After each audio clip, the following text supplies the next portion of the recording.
Assalamualaikum, salam kenal, salam jumpa bagi teman-teman mahasiswa Prodi Manajemen Universitas Terbuka dimanapun Anda berada. Salam kenal, saya Mika Sylvia selaku tutor online Anda selama 8 sesi ke depan di mata kuliah Strategic Management. Ya, background pendidikan saya adalah S2 di bidang MBA dari UGM dan S1 saya di bidang IT dari Gunadarma.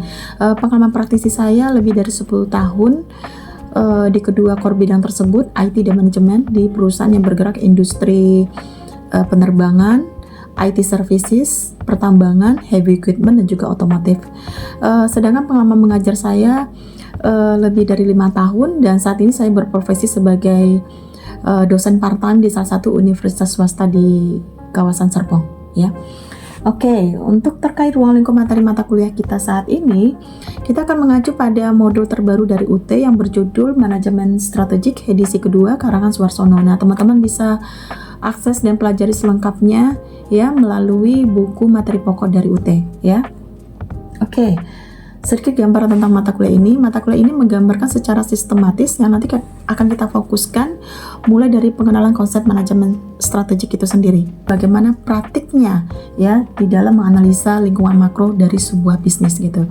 Nah, nanti kemudian selanjutnya akan kita bahas juga analisa lingkungan eksternal atau lingkungan industri di suatu perusahaan termasuk analisa lingkungan internal perusahaan.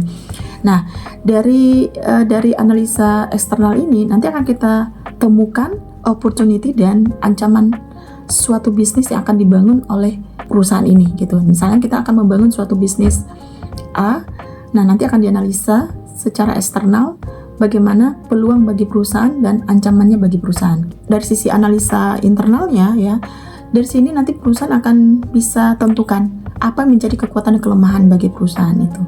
Jadi gabungan kedua hasil analisa ini, kekuatan kelemahannya, peluang dan ancaman perusahaan, jika digabung menjadikan SWOT analysis. Dan ini merupakan salah satu alat analisis strategic management yang populer yang akan kita bahas di sesi kelima nantinya ya. Ini seringkali kita kenal istilahnya ya. Nah, untuk sesi berikutnya nanti akan kita pelajari juga tools analisa strategic management lainnya, yaitu matriks tentang pertumbuhan pangsa pasar ya, dan juga matriks tentang daya tarik industri. Baru kita masuk ke pembahasan yang mengenai visi misi perusahaan, core value perusahaan, terus value chain perusahaan, bisnis proses perusahaan, juga corporate value dan segala macam. Nah, selain visi misi, nanti kita akan sampai juga pembahasannya mengenai bagaimana pemilihan dan penerapan berbagai strategi dari tingkat corporate hingga ke tingkat unit usaha. Gitu. Nah, terakhir nanti akan kita belajar seperti apa strategi bersaing yang diterapkan oleh perusahaan, yang digunakan perusahaan. Apakah perusahaan menggunakan strategi bersaingnya melalui keunggulan biayanya atau melalui cara diferensiasi ya, strategi diferensiasi gitu ya. Baiklah, untuk informasi rinci mengenai kegiatan tutoran ini, teman-teman bisa baca selanjutnya penjelasan orientasi mata kuliah yang telah disediakan oleh UT ya, mengenai RAT-nya, SAT-nya, atau video-video lainnya untuk menunjang materi pembelajaran teman-teman dan segala macam bisa teman-teman akses di aplikasi e-learning setelah video sapaan atau video inisiasi dari saya ada di bawah gitu ya. Oke, nah diharapkan teman-teman ya kalau bisa ya, teman-teman tuh bisa mengikuti semua aktivitasnya selama 8 minggu inisiasi ini ya, dan terutama teman-teman juga aktif di forum diskusi karena merupakan salah satu penunjang penilaian untuk teman-teman nantinya ya. Aktif di setiap forum diskusi, apapun itu topiknya, apa yang ditanyakan harap bisa teman-teman jawab ya, karena akan menjadi nilai tambah buat teman-teman. Dan juga nah, ini saya mohon sekali mengenai batas waktu untuk pensubmitan tugas. Ya, saya harap dalam mengerjakan tugas ya, tugas wajib.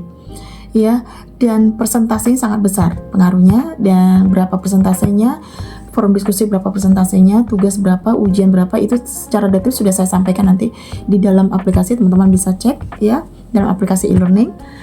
Nah, yang kembali lagi saya ingatkan, tugas yang perlu teman-teman ingat ada 2 hal. Pertama, tugas harus sinkron dengan case atau topik apa yang akan diangkat gitu ya. Dan juga teman-teman jangan sampai mensubmit tugas melewati batas waktu yang telah ditentukan. Jadi tolong diperhatikan deadline pensubmitan tugasnya gitu ya, karena dari pengalaman saya ada yang mengirim sebelum waktunya tapi topiknya tidak sesuai, atau mengirim di luar batas waktu yang telah ditentukan. Nah, ini kita tahu di OT semua serba sistematis ya. Jadi saya tidak bisa menilai kalau di luar batas itu. Sudah otomatis dari sistem nggak bisa dilakukan penilaian lagi ya.